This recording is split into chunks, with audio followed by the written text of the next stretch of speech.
o departamento de psiquiatria social fosse uma continuação da Sociedade de Neurologia, Psiquiatria e Higiene Mental e fosse uma homenagem ao Ulisses Pernambucano. Então, isso agora foi rompido na reforma do Estatuto, extinguir o Departamento de Psiquiatria Social.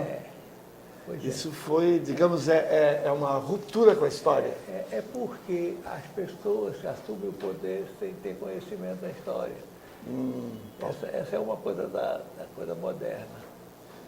Exatamente, mas eu acho que é uma falha bastante séria que a gente cometeu na Assembleia, né? Pois é. Bom, mas e aí na Assembleia havia, pelo menos dos relatos, o Clóvis Martins era uma Clóvis pessoa... Martins era o emissário do Pachecão, porque ele não se dignou aí na Assembleia. Ele mandou o Clóvis Martins. Eu vou fazer uma inconfidência. Eu participei da Assembleia no Havaí com o Pacheco Silva e ele disse que ele não votava nunca, ele sempre se abstinha. Era um princípio. Mas eu sei que finalmente acertaram as coisas e apareceu a geração na ABP dos chamados velhos professores. Foi o Leme Lopes foi o primeiro, depois o Pacheco, depois Lucena, depois da Bahia, O Rubim de Rubim de Pinho, Pinho e tal. o de Minas, E de Minas, Fernando Meg Veloso.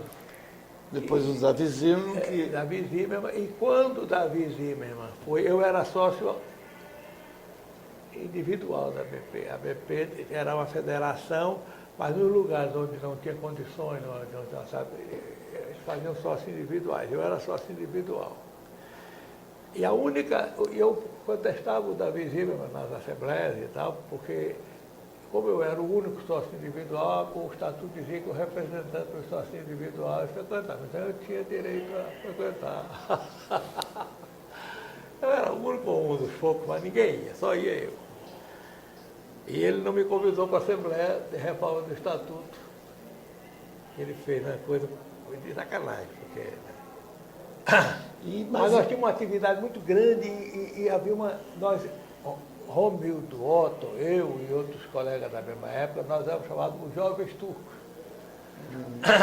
E nós queríamos mudar a estrutura, porque era um negócio somente... A ABP tinha uma fase, era só honorífica.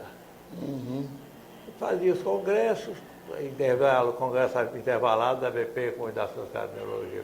Sim, mas o primeiro congresso foi em 1970. 70. Então, nesse período, praticamente não havia atividade.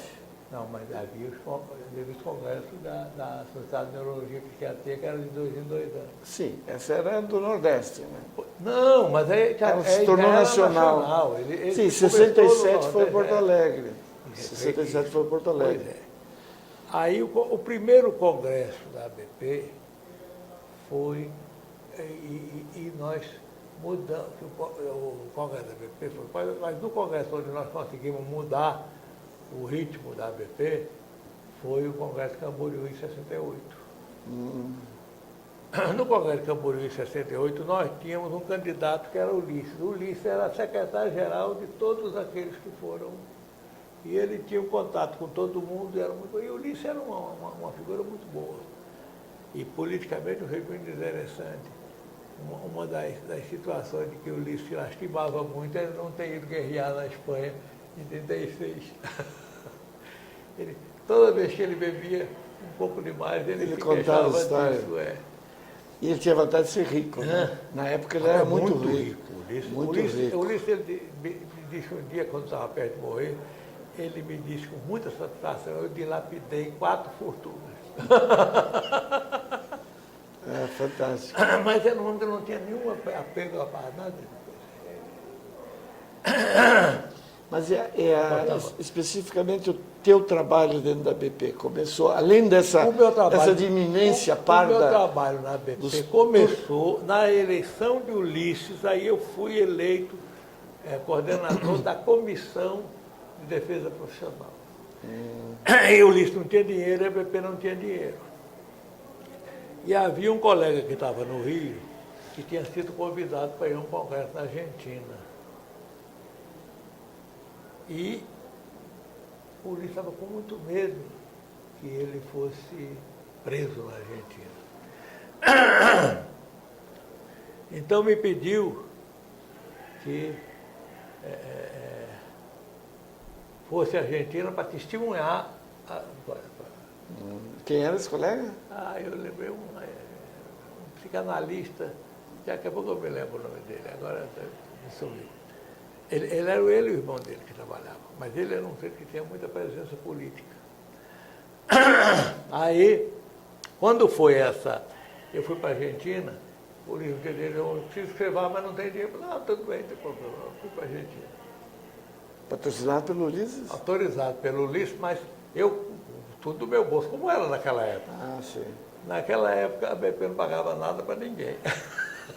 Nem tinha, né? Nem tinha nada para pagar. Então, eu fui à Argentina, um congresso de psicopatologia, que esse cara ia, como é que eu falei com ele que tinha dado para ele?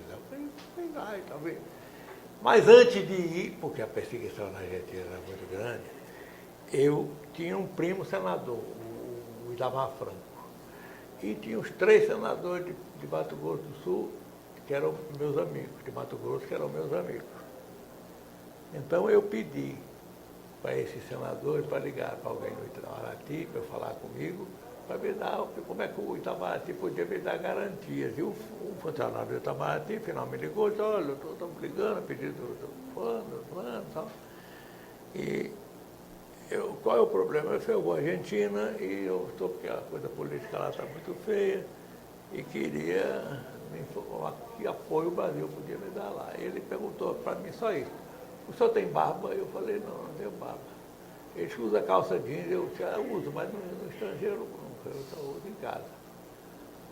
Aí ele disse, se o senhor não usa barba, nem usa calça jeans, o governo brasileiro pode lhe dar todas as garantias que o senhor precisar. Agora, você veja como era a milicada.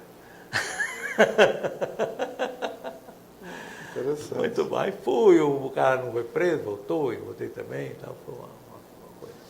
Mas depois da eleição de Ulisses, veio a eleição de Marcos. Uhum.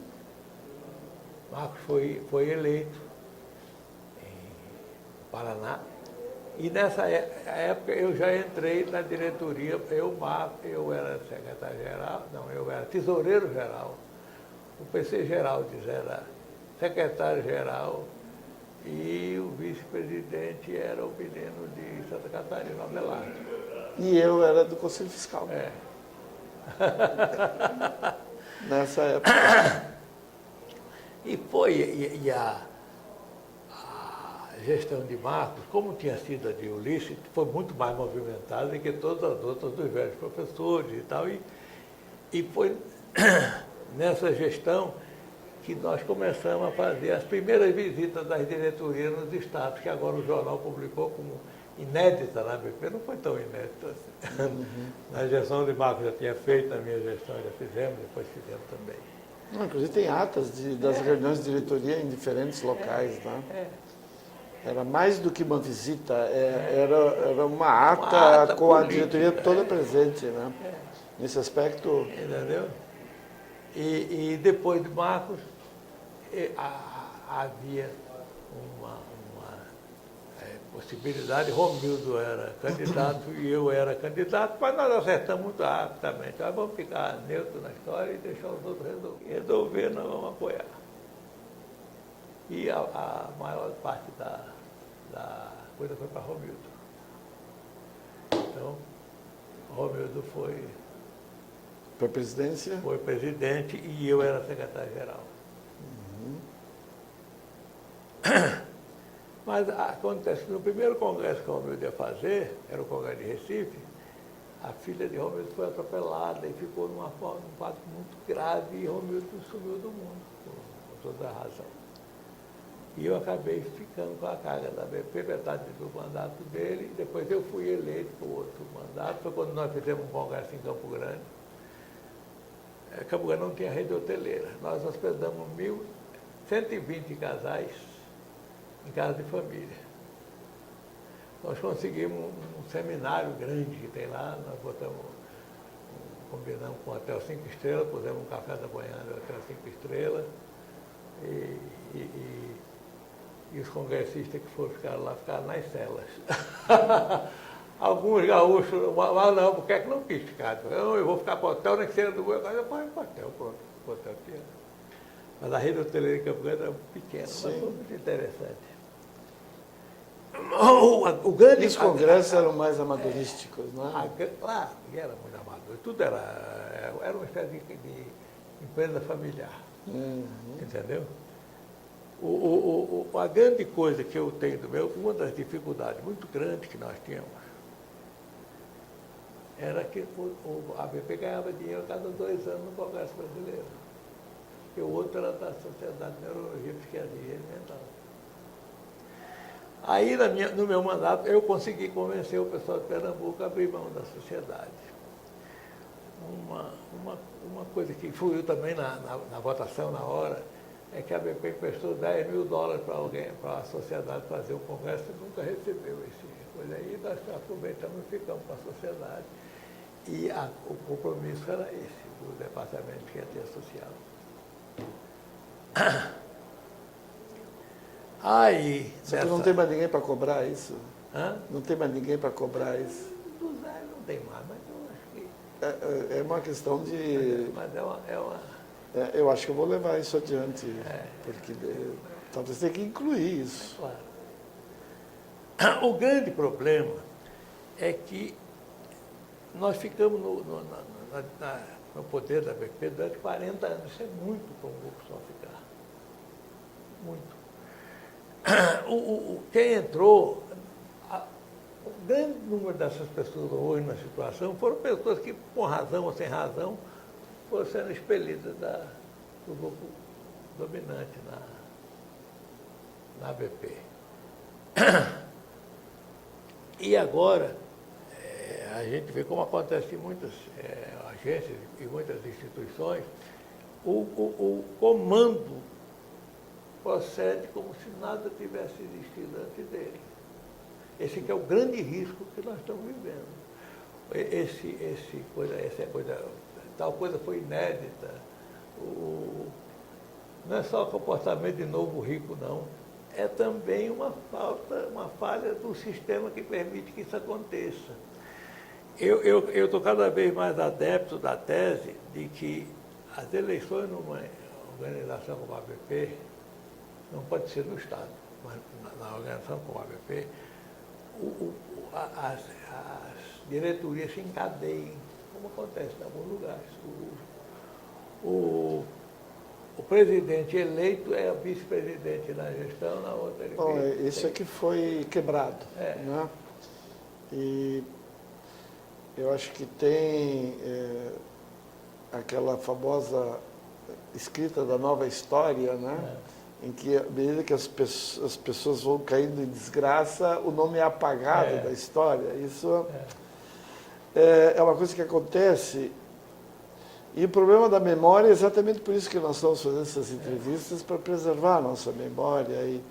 E da preservação da nossa memória, nós encontrarmos fundamentos para iniciativas futuras.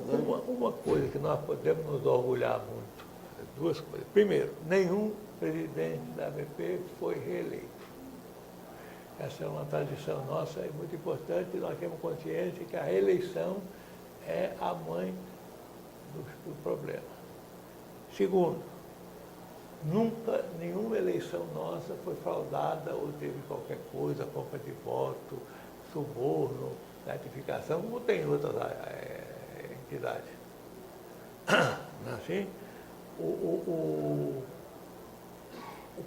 clima político na ABP sempre foi muito franco, muito aberto, muito... Nós tínhamos um sistema de escolher candidato que era de qualquer outro. Você reuniu o grupo dominante e, na época, ele faz a escolha do candidato à sucessão e vai embora. Ao longo de 40 anos, algumas pessoas vão ficando insatisfeitas com esse processo e vão ficando de lado. Né? E essa coisa vai se avolumando e um belo dia eles ganham o poder. Isso é absolutamente natural e é um traço da democracia.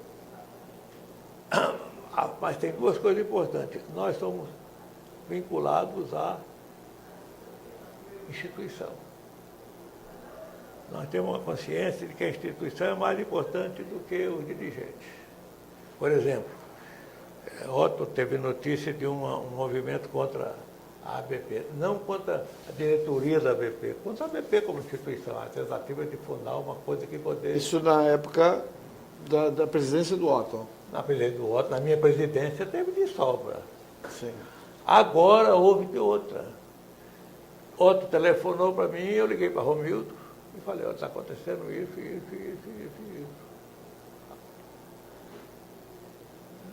Porque claramente o nosso sentimento de lealdade não há de ser com pessoas, há de ser com a instituição. A revista. A revista, ela começou... O Clóvis Martins, recebeu como prêmio de consolação a edição da revista em São Paulo. Mas o Clóvis Martins registrou a revista em nome dele. Porque a BP não pagou ele. Não importa, isso eu não sei. Eu só sei essa história. Não, e aí... É para não ficar o Clóvis Martins só de bandido, né? Claro. Não, eu não tô, eu tinha muito boa impressão do Clóvis Martins. Eu gostava muito dele pessoalmente. Nós tínhamos muita diferença, era ideológica e política. Sim, comunista e ele da extrema-direita. Eu já não era comunista mais, mas eu era socialista. Eu não deixei de ser socialista, eu deixei de ser comunista. Uhum. Não deixei de ser socialista, eu socialista e ele de extrema-direita. Digamos, neoliberal. Não, ele era de extrema-direita. Ele, apesar de ser um rapaz pobre, que esqueceu pobre, ele era um acérrimo defensor das posições políticas da velha aristocracia paulista. Uhum. E nem paulista era do Vale do Paraíba. Agora, eu que sou neto de um usineiro do Vale do Paraíba, era socialista, era de Campo, do estado do Rio. Era uma coisa muito curiosa e diferente. O meu bisavô era barão. O barão da Abadia. Mas, independente dessa coisa, pessoalmente eu me dava muito com o Clóvis. Eu nem me lembrava dessa história que eu pago, não me lembrava disso. Mas eu sei que nessa fase, aí a BP fundou a revista. E essa revista passou a ser o órgão oficial, não somente da BP, mas da APAL. Uhum. O órgão oficial não somente da BP, como da APAL. Porque os colegas da América Latina, muito poucos, tinham condições para manter uma revista com um nível. Mas isso que nós fizemos com a melhor das boas intenções foi tomado como mais uma prova do imperialismo brasileiro. Uhum.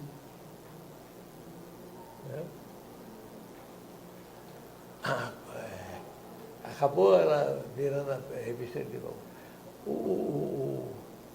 O problema é que a nossa revista se enquadra dentro do problema da psiquiatria acadêmica. Eu sempre critiquei a revista porque ela devia ter ao menos uma coisa que fosse voltada para isso. Tem diversas tentativas para fazer isso, fazer coisas relacionadas com a coisa do clínico geral, que mora longe da capital, que tem muita coisa, que é o clínico do interior como eu era. Eu virou capital por decreto do Médici. A ideia é que isso foi suprido com os suplementos. Claro, né? Claro, então, pois é. A revista propriamente dita, para o meio acadêmico, científico, e os suplementos para o profissional. Pois é. Mas esse é um processo. Outra coisa que nós temos muita coisa é a dinâmica política do Congresso. O grande problema da minha gestão na BP foi a Lei Paulo Delgado. Ah, sim. A história da Lei Paulo Delgado é muito interessante, porque eu assisti quando o Paulo Delgado fazendo uma conferência no Congresso de Filosofia em Brasília, ele disse, para todo mundo ouvir, que quando ele fez aquela lei, ele não acreditava em doença mental. Ele achava... O Paulo, não o Pedro. Não, o Pedro provavelmente também não, porque ele foi estudante, sei lá como. Mas o Paulo Delgado não acreditava em doença mental. E depois que ele passou a acreditar, aí começou essa história de fazer CAPES isso, CAPES daquilo outro. O CAPES é, na verdade, se você pensa numa estrutura racional da ciência psiquiátrica, fazia era o papel do hospital dia. Os ambulatórios. Não, era hospital dia, reabilitação de doente crônico. Uhum. Entendeu? Mas eles tentaram substituir naquela coisa toda a obrigação do hospital. E agora esse negócio do crack mostrou a estupidez que esse governo fez, mas eles continuam se agarrando naquele modelo que é muito tolo, muito simplista. Mas a minha dificuldade, quando surgiu a campanha, e aquela campanha era claramente antipsiquiátrica. Já naquela época? Já naquela época. Mas havia forte apoio em São Paulo. Até no Rio Grande do Sul o apoio era muito importante. São Paulo e Santa Catarina, Paraná e Santa Catarina não tinha volume naquele tempo. Mas o Rio de Janeiro, mais de metade dos psiquiatras cariocas eram favoráveis à lei. A Bahia era fechada. Você tinha poucas exceções. Pernambuco, as pessoas adeptas daquele movimento eram muito poucas. Talvez meia dúzia de pessoas importantes na psiquiatria pernambucana. O Ceará era quase todo a favor. Uhum. Porque aquilo foi apresentado de saída como uma ideia romântica. Tirar os presos dos asilos, dos manicômios, e botar em instituições abertas, onde eles podem ficar e tal.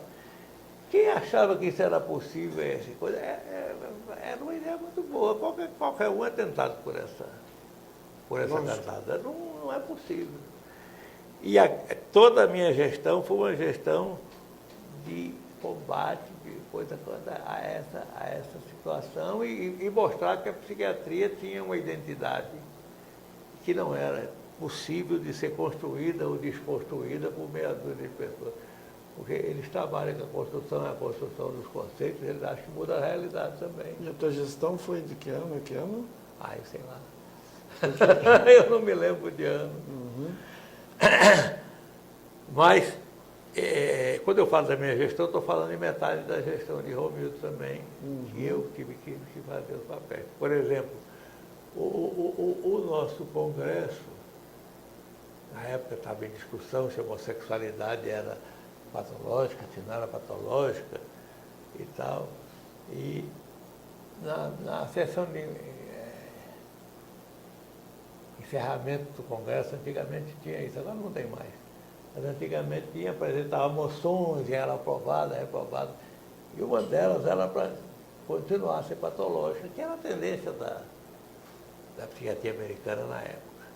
Mas os psiquiatras homossexuais fizeram um levante lá e tal, e mudaram a coisa muito mais na base do grito do que da realidade.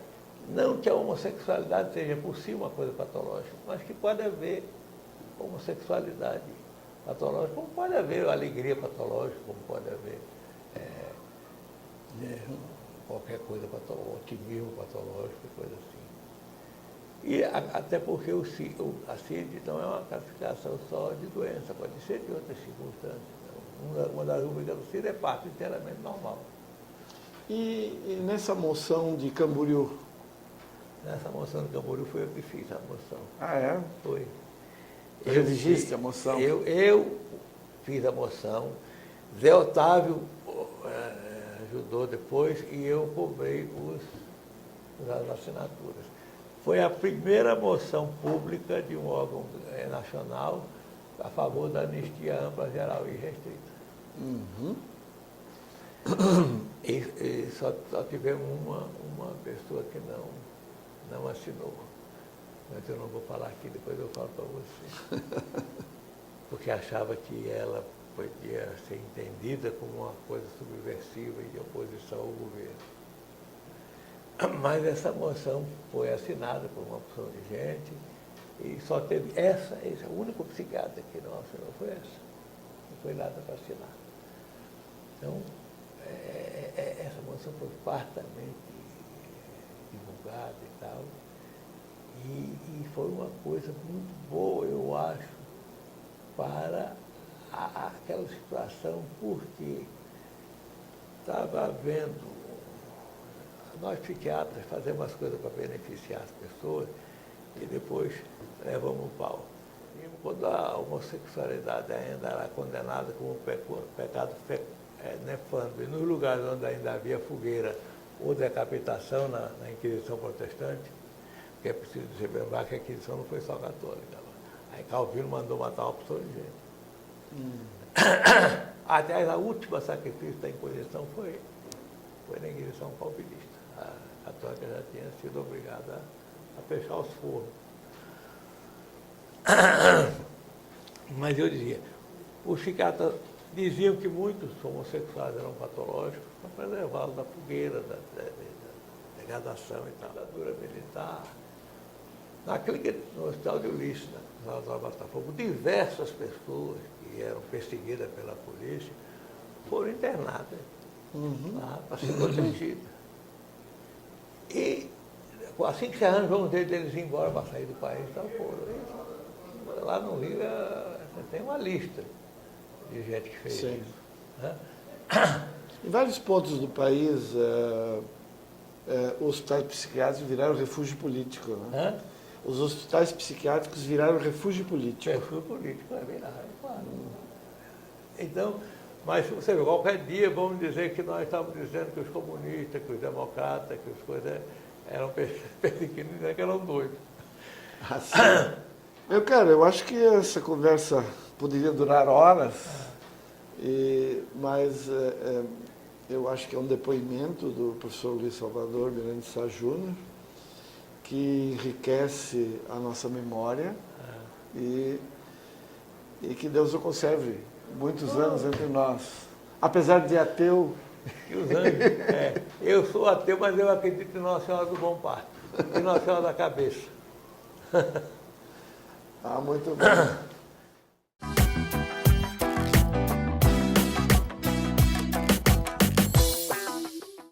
Bem, dando seguimento às entrevistas com os nossos ex-presidentes, é com muito prazer que hoje eu estou entrevistando o professor Dr. Marco Antônio Alves Brasil, goiano, residente no Rio de Janeiro, e que vai nos dar uma ideia sobre a sua carreira como médico, como psiquiatra, como político da área médica e como realizador dentro da BP. Meu caro Marco Antônio, quem sabe você me conta assim, como é que surgiu a ideia de fazer medicina? Embora eu suspeite, né, tendo um pai médico, que tenha sido essa a influência, né? Sem dúvida, sem dúvida.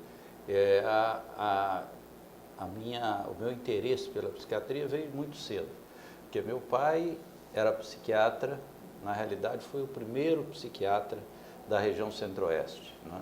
Ele foi para Goiás, a mando de Adalto Botelho, na época, diretor da divisão de saúde do DINSAM, na época, né? Divisão Nacional de Saúde Mental, para abrir um hospital psiquiátrico em Goiás. Na época não havia nenhum hospital psiquiátrico em toda aquela região. Os pacientes psiquiátricos eram tratados em prisões, né? em situações extremamente precárias. Na casa de detenção tinha alguns doentes mentais, e ele foi com essa missão de criar o primeiro hospital psiquiátrico no estado de Goiás. Ele morava dentro do hospital? Não morava. Não. Ele não era residente? Não era residente, não. Porque havia, na época, o diretor... Na época dos leprosários, isso era muito comum. O diretor, né? morava dentro do hospital. Tanto que no Juqueri, tinha residência, né? O Franco da Rocha morava lá, criou os filhos lá dentro do... Eu, de fato, comecei a andar dentro desse hospital, nos primeiros passos, mesmo nos corredores desse hospital, né, do Adalto Botelho. Eu ia com muita frequência lá, e era um hospital em que tinha um terreno muito grande, então o colchão era feito com aquele capim, lá que era produzido lá, laranja, arroz, feijão, carne de porco, isso tudo tinha criações de porcos, de